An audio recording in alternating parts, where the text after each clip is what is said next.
Buen día ante todos. A continuación voy a exponerles un poco acerca de la guerra entre Rusia y Ucrania. Los integrantes de esta exposición van a ser mi persona, Pinto Choque Frank César, y mi compañero Choquehuanca Quispe David Hans. En primer lugar, hay que hablar del origen del enfrentamiento. El principal motivo por el cual Rusia invadió Ucrania es por la amenaza creciente por la influencia de la OTAN. Recordemos que la OTAN es la organización del Tratado Atlántico Norte. Esta se creó en 1949 bajo el contexto de la Guerra Fría, con el fin de contrarrestar el poder de la Unión Soviética y el Pacto de Varsovia, en ese entonces que se había formado. La Unión Soviética, junto con los países que estaban conformando el Pacto de Varsovia, desaparecieron a finales de 1990, cosa que no sucedió con la OTAN, que siguió con sus operaciones. Esto es una amenaza, un punto peligroso para Rusia. Ese es uno de los motivos principales por el cual decidió invadir Ucrania. Aunque más que invadir, ellos los consideran más como una operación militar eh, en el que están tratando de reafirmarse en el territorio y poder repeler las posibles amenazas. La palabra guerra es tabú para el Kremlin, el Kremlin es un conjunto de edificios civiles y religiosos, prácticamente donde las decisiones importantes salen del país. Hay que hablar del impacto económico. Y la guerra ha trastocado la globalización comercial y financiera, y tras esto se han producido dos clases de efectos: los derivados de restricciones de productos energéticos y la materia prima cuya escasez dispara sus precios.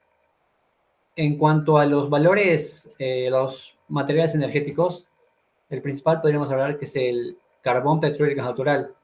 El carbón, recordando que Rusia es el tercer productor mundial de carbón, eh, todos estos recursos han sido limitados a Europa y a parte del mundo, sobre todo a Europa. En cuanto al carbón, no es tan influyente debido a que no es el único país que tiene muchas reservas de estas. También hay otras como Australia y otras del África. El petróleo es un problema un poco más grave, ya que Rusia, junto con Arabia, tras Arabia y Estados Unidos, es el segundo mayor productor de petróleo crudo.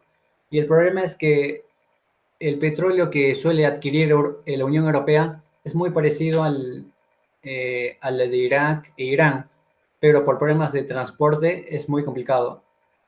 Y el gas natural, este es el más complicado de todos, debido a que Rusia es el segundo productor mundial de gas y con mayores reservas. Aparte, ya que posee una gran estructura de gasificaciones, traer gas natural de otros lugares conlleva que paguen peajes de diferentes países, ya sea España, Francia, y salga mucho más costosa el transporte. En cuanto al tema de alimentos, Rusia y Ucrania representan el 30% de las exportaciones mundiales de trigo y el 18% de maíz.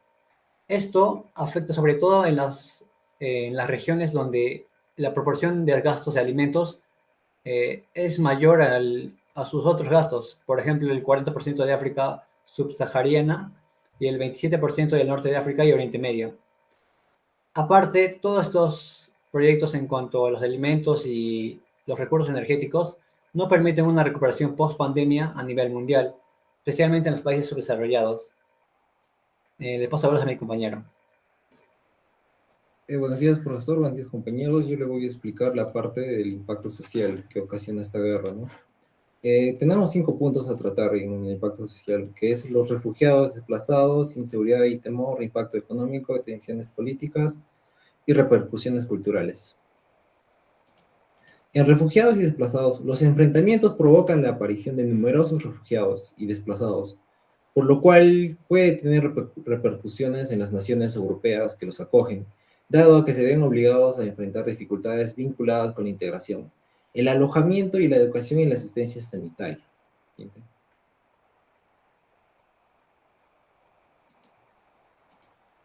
Siguiente compañero, por favor.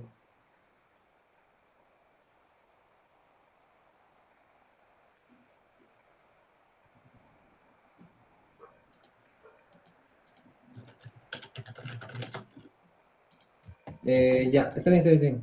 La inseguridad y temor. La proximidad de conflictos armados puede ocasionar un ambiente de inseguridad y miedo entre la población, incluso en naciones que no participan directamente en el conflicto.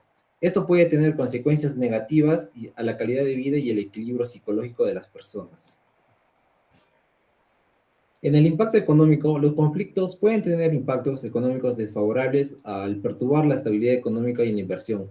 Además, las medidas económicas restrictivas aplicadas en reacción a la situación también pueden acarrear consecuencias para la región. En tensiones políticas, los enfrentamientos armados pueden resultar en tensiones políticas y diplomáticas entre las naciones europeas y Rusia, teniendo un impacto en las relaciones internacionales y colaboración de diversas esferas. Y por último, en las repercusiones culturales, los conflictos también pueden incidir en diversidad cultural y tolerancia en la región. Las tensiones políticas y étnicas pueden influir en la relación entre comunidades y grupos étnicos en Europa. Y por último, el tema a tratar, tenemos la posición mundial respecto a la guerra. ¿Cómo están ubicados los dos países, no? Eh, en, actualmente, la siguiente, por favor, compañero. La evaluación actual de la guerra indica que la resistencia y el esfuerzo de los ucranianos por salvaguardar la soberanía nacional y la integridad territorial de su nación, respaldados por países occidentales y la OTAN, han logrado frenar las invasiones rusas en el noreste del país. Esto ha llevado a que por el momento el Kremlin dirija su ofensiva militar hacia regiones del Donbass y las costas del Mar Negro. No obstante, es importante señalar que Moscú ha modificado su táctica, pero sus objetivos políticos y estratégicos en Ucrania permanecen inalterados. Siguiente, por favor. Y el verdadero balance de esta guerra solo será posible tras un acuerdo de paz que no parece cercano. El conflicto bélico puede durar meses o incluso más años, por dos motivos principales. Uno, que tanto Ucrania como Rusia consideran que esta guerra como una cuestión de supervivencia, y dos, que todavía no sabemos cómo puede influir en un eventual acuerdo de paz. Otros actores como Occidente y que están apoyando la política y economía. Y militarmente a Ucrania y China y la India, entre otros, que se han abstenido de condenar a la agresión rusa.